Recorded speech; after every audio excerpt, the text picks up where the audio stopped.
Em várias palestras, minicursos, exposições que eu realizo, uma indagação bastante comum, bastante recorrente que as pessoas costumam me apresentar é relacionada à formação do psicanalista. Usualmente as pessoas são desejosas, querem saber como que se dá a formação do psicanalista. Qual que é o percurso que alguém desejoso em se tornar psicanalista deve realizar? Como, de fato, que se dá a formação do psicanalista? Como que alguém pode, como que alguém se autoriza a ocupar a posição do psicanalista?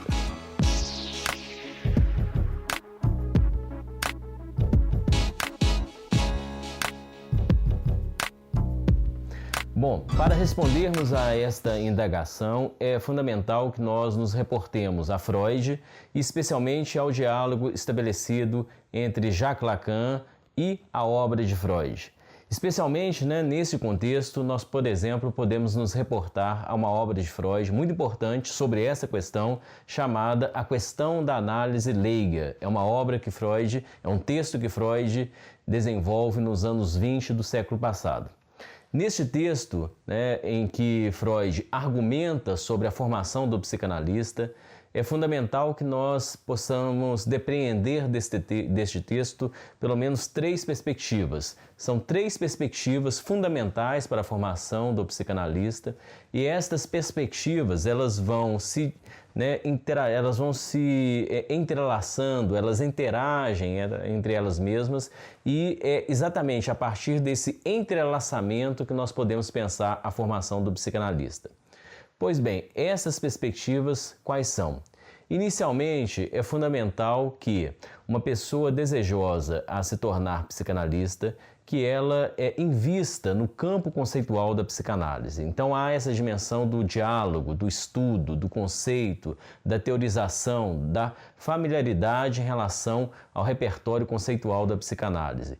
Então os estudos, o acompanhamento de jornadas, seminários, por exemplo, a participação quanto a uma instituição psicanalítica, em uma instituição psicanalítica ou em mais de uma instituição, o percurso pelo campo teórico da psicanálise, fundamentalmente falando, é algo importante para o adensamento da formação psicanalítica. Então, a realização de seminários e a participação de seminários, simpósios, minicursos, a participação em grupos de estudo ou, na perspectiva lacaniana, a participação em cartéis, isso tudo é bastante importante, isso vai sedimentando a formação do psicanalista.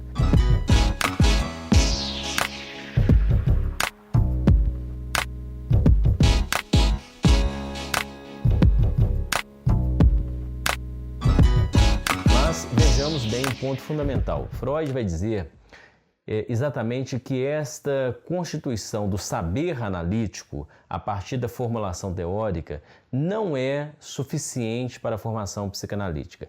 Esse percurso ele é necessário, ele é imprescindível e usualmente nós estamos o tempo todo às voltas desse percurso. Esse percurso ele nos acompanha o tempo todo nas nossas práticas, nos nossos diálogos, ele é fundamental. No entanto, é vital também que nós possamos perceber que este percurso ele não é suficiente. Freud sinaliza isso muito bem.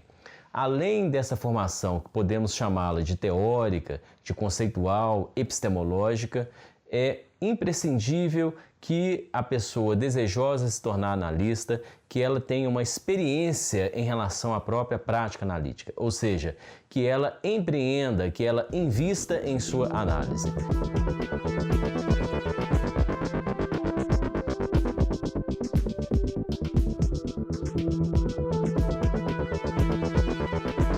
Então, o percurso de uma análise, submeter-se a uma análise, submeter-se a mais de uma análise, submeter-se a fatias de análise. Então, o encontro com a experiência psicanalítica, o encontro com o campo transferencial da psicanálise, o que aí se dá, o que aí ocorre, Este é também um segundo percurso fundamental para a formação do psicanalista, ou seja, submeter-se à própria experiência psicanalítica, ser atravessado pela experiência psicanalítica, ter de se haver com a sua própria divisão subjetiva, com os efeitos da sua divisão subjetiva, a experiência do inconsciente.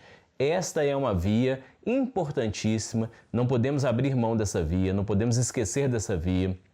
Hoje, por exemplo, especialmente aqui no Brasil, é extremamente comum que nós tenhamos muitos cursos de psicanálise, muitas instituições psicanalíticas das mais variadas, perspectivas, tendências, mas um ponto fundamental que nós não podemos esquecer é que o analista ele se forma a partir da sua experiência pelo divã. É através do divã, por assim dizer, é pelo divã, é no campo transferencial que um analista fundamentalmente se forma. Então, essa segunda perspectiva, ela foi muito enfatizada por Freud, ela é fundamental e ela é um somatório imprescindível que se faz àquela primeira perspectiva que nós podemos chamá-la de epistêmica, como eu disse anteriormente. Além dessas duas perspectivas, a perspectiva epistêmica ou teórica, a própria trajetória ao longo da experiência analítica, nós temos também uma terceira perspectiva, que é a chamada supervisão.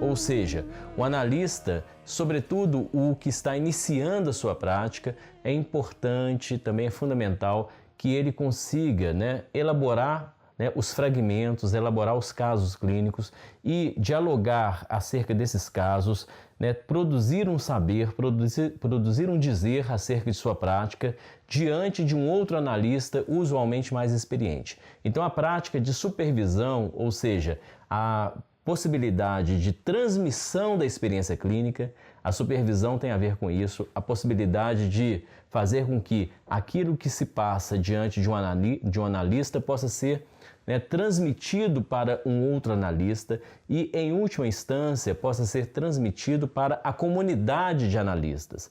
Então, a supervisão, o pensar a clínica, o problematizar a clínica, o conseguir falar, escrever sobre a clínica, isto tudo é importante também, fundamental, e isto é construído ao longo da trajetória chamada de supervisão analítica. Então temos aí três grandes perspectivas. A perspectiva epistêmica, a própria experiência ao longo do campo transferencial da psicanálise e a prática da supervisão. Esses três elementos funcionam como três pilares da formação psicanalítica. São três pilares que, classicamente, desde Freud até o tempo atual, eles sustentam, eles dão, eles articulam, eles estruturam o campo da formação analítica. Agora, temos aí também uma discussão que cabe em relação à formação do psicanalista, que é uma discussão também muito importante, a discussão acerca da garantia. Esses três elementos, eles não necessariamente eles garantem a formação do psicanalista. Aliás, a garantia em relação à formação do psicanalista foi uma questão muito debatida por Lacan. A formação psicanalítica ela há de ser pensada também como isto que possibilita que alguém ocupe uma posição esta que ela haverá de ser constituída a cada caso, a cada paciente que chega até nós.